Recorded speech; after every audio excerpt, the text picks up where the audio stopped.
আমাদের দেশে অনেক বাপ মা আছে সন্তান মাদ্রাসা দেয়, নিয়ত হলো যে সন্তানরা যদি কোনো রকম হাফেজ বানানো যায় তাহলে সেক্ষেত্রে 10 জনের সে সুপারিশ করে জান্নাতে নিতে পারবে।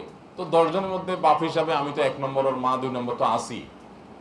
অতএব জান্নাতে যাওয়ার জন্য ছেলে মেয়েরে মাদ্রাসা দেয়, ঠিক আছে, এটা খারাপ কোনো নিয়ত না। কিন্তু এর চাইতে বড় নিয়ত হবে যে আমার ছেলে হাফেজ আলেম হয়ে আমাদেরকে আলো দিবে, হেদায়েতের পথে আনবে, সঠিক পথ কোনটা বলবে, দেশের মানুষকে সে হেদায়েতের পথে নিবে, বড় আলেম হবে, হাফেজ হবে, সেটা উদ্দেশ্য। শুধুমাত্র আমি জান্নাতে যাব ছেলে হাফেজ হয়ে গেলে এত সহজ যোগ বিয়োগ করার সবসময় সুযোগ নাই। আপনি চুরিদারি করবেন, দুর্নীতি করবেন, 2 নম্বর পথে উপার্জন করবেন, হারাম কাজ করবেন, আর ছেলেকে মাদ্রাসায় দিয়ে দিবেন, আর কিয়ামতের ময়দানে সে পার করে জান্নাতে নিয়ে যাবে। যোগ বিয়োগ এত সহজে করা যাবে না। বরং সেটা পাইতে হলে আপনার নিজেকে সোজা হইতে হবে। বেশিরভাগ বাপ মা চান যে আমি সারাদিন মোবাইল টিপবো, আমার ছেলেটা যেন মোবাইল না টিপে। এটা হলো বেশিরভাগ বাপ মার হালত। তো এটা কোনোদিনই হবে না। আপনি নিজে যা করবেন বাচ্চা সেটা শিখবে। এই জন্য অভিভাবকদেরকে বলতেছি যে আপনারা নিজেরা আমলদার হন, আপনারা নিজেরা আল্লাহওয়ালা হন। 5 ওয়াক্ত নামাজ তো বটেই, আপনি তাহাজ্জুদ নামাজ পড়ার চেষ্টা করবেন, আপনার নফল আমল করার চেষ্টা করেন, বাচ্চা কিন্তু সেটা দেখে শিখবে। আর আশেপাশে যে আগুনের আঁচ, এত ভয়াবহ পরিবেশ যে আশপাশে বাচ্চা কাচ্চা যেগুলো আছে, অন্য ছেলে মেয়ে যেগুলো আছে, এক একটার মোবাইলে এক এক খারাপ জিনিস, আরেকটার সাথে কথা বললে আরেক খারাপ জিনিস সে পাবে। আমাদের বাচ্চাদেরকে এই খারাপ বাচ্চাদের থেকে বাঁচানোটা একটা চ্যালেঞ্জের ব্যাপার হয়ে গেছে। সমাজে এত পরিমাণ খারাপ, অনেক মা বাপ আছে এত দায়িত্ব জ্ঞানহীন, এত কাণ্ড জ্ঞানহীন যে তার ছেলে কি দেখে, তার মেয়ে কি করে কোনো খোঁজ খবর নাই। মোবাইল দিয়ে দিছে, সে টিপতেছে, টিপতে টিপতে কোথায় চলে যাচ্ছে, কি দেখতেছে, বাপমার কোনো খোঁজ খবর নাই।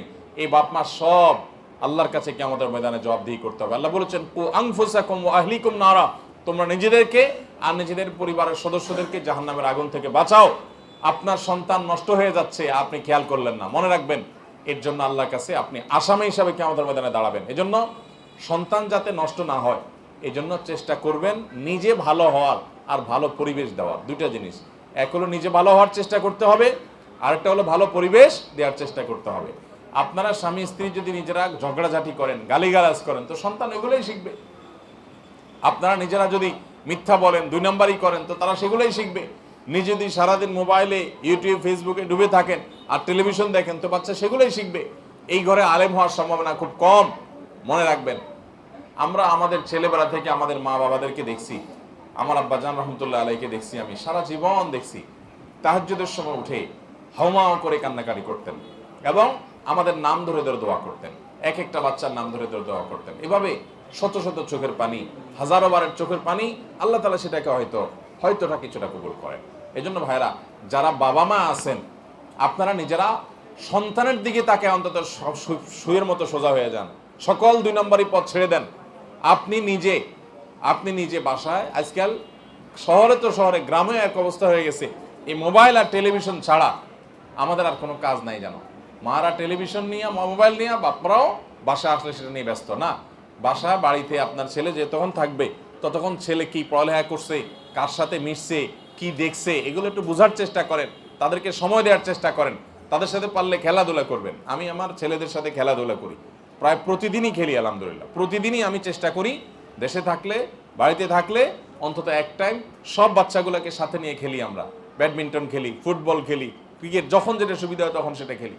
আলহামদুলিল্লাহ, এত ব্যস্ততার মধ্যেও আমাদের বাচ্চাদেরকে আমরা ছাড়ে দিছি, কোথায় কার সাথে খেলতেছে, নষ্ট হয়ে যেতেছে, কোথায় মাদ্রাসা দ্বিতীয় দিয়েছি। অনেকে আছে মাদ্রাসা দ্বিতীয় মনে করি যে হুজুররা বোধহয় এটা একটা মেশিনে ঢুকে দিলাম, এখান থেকে হুজুররা হাফেজ আলেম বানায় বোধহয় বাইর করে দিবে আমাদের। এত সোজা না। এই চিন্তা যদি করেন তাহলে ভুলের মধ্যে আছে, মনে রাখবেন একসময় আফসোস করবেন, সময় পার হয়ে যাবে, তখন আর কিচ্ছু করার সুযোগ থাকবে না। এই জন্য আপনার সন্তান প্রতিদিন, 1 সপ্তাহ পরে মাদ্রাসা থেকে আসছে, আবাসিক থাকে, আপনি লক্ষ্য করবেন যে তার চলাফেরার ভিতরে, হাবভার ভিতরে কোনো পরিবর্তন হয়েছে কিনা, তার নামাজের মধ্যে সময় বাড়ছে কিনা। ওস্তাদদেরকেও বলবো যে বাচ্চাদের নামাজ সুন্দর করার চেষ্টা করা, আল্লাহওয়ালা করার চেষ্টা করা। মাদ্রাসার ছাত্ররা অনেক ক্ষেত্রে আমাদেরকে হতাশ করে। আমরা আমাদের শৈশবে ছোটবেলা যে মাদ্রাসা দেখেছি, আমরা যে মাদ্রাসার ছাত্র দেখেছি, আমরা যে মাদ্রাসার উস্তাদ দেখেছি, অধপতন এদেশে শুধু সাধারণ শিক্ষিতদের মধ্যে হয়েছে তা না, মাদ্রাসাগুলোর মধ্যে অধপতন হয়ে গেছে। এই অধপতনটা ঠেকাইতে হবে ভাইরা আমার। এবং ঠেকানোর জন্য ওস্তাজদের, মাদ্রাসার দায়িত্বশীলদের দায়িত্ব অনেক বেশি। ছাত্রদেরকে আল্লাহর কাছে দোয়া করানো শিখাবেন। শুক্রবার আসরের পরে আল্লাহর কাছে দোয়া করতে হয়, দোয়া কবুল হয়। ভোর রাতে দোয়া কবুল হয়। রাতে তাড়াতাড়ি শোয়া দিবেন যাতে তাড়াতাড়ি ভোর রাতে উঠতে পারে। শীতের রাত অনেক বড় রাত, প্রত্যেক দিন না পারেন, সপ্তাহে একদিন পোলাপান্ডে রাত 4টা বাজে উঠান, একটু চোখের পানি ফেলানো শিখান, দোয়া শিখান আল্লাহর কাছে। খারাপ বাচ্চাদের সাথে যেন না মিশে সেটা শিখান। যেই ছেলের মোবাইলে খারাপ জিনিস দেখে, আজেবাজ জিনিস দেখে, হারাম জিনিস আছে, ওটা সাপ দেখলে যেরকম ভয় পায় ওইরকম ভয় পায়, তার কাছ থেকে দূরে সরে চলে আসবে। তো বাবা মার দায়িত্ব হলো এগুলো মনিটর করা যায়, ছেলে কি শিখতেছে না শিখতেছে, ভালো শিখতেছে না খারাপ শিখতেছে, তার হাবভাব কি হইতেছে, এগুলো দেখা দরকার। তা না হলে সন্তানকে কোনোদিন মানুষ করা যাবে না।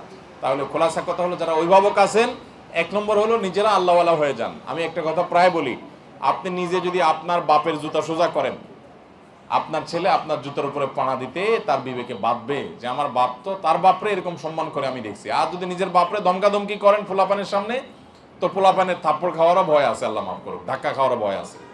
কারণ বাচ্চারা ওয়াজ নসিহতে যতটা শিখে তার চেয়ে বেশি শিখে দেখি দেখি। আপনি কি করেন এটা এসে দেখে। এই জন্য চোখের পানি ফেলানো শিখান, দোয়া করা শিখান, নামাজ শিখান, কোরআন তেলাওয়াত করা শিখান। প্রতিদিন কোরআন তেলাওয়াত নাই এখন আমাদের ঘরবাড়িতে, কোরআন তেলাওয়াত উঠে গেছে। প্রত্যেকটা মা বাপ সন্তানরা দেখায় দেখায় কোরআন তেলাওয়াত করেন, যে আধা ঘন্টা 1 ঘন্টা আমি কোরআন তেলাওয়াত করি। সন্তানরা দেখায় দেখায় দোয়া করেন, উদ্দেশ্য তাদেরকে শিখানো। এই দেখানোর কারণে রিয়ার গুনাহ হবে না ইনশাআল্লাহ। এই জন্য অভিভাবকরা তাদের দায়িত্বশীল ভূমিকা পালন করবেন। আল্লাহ অভিভাবকদেরকে সে তৌফিক দান করুন। আস-সুন্নাহ ফাউন্ডেশন, উম্মার স্বার্থে সুন্নাহর সাথে।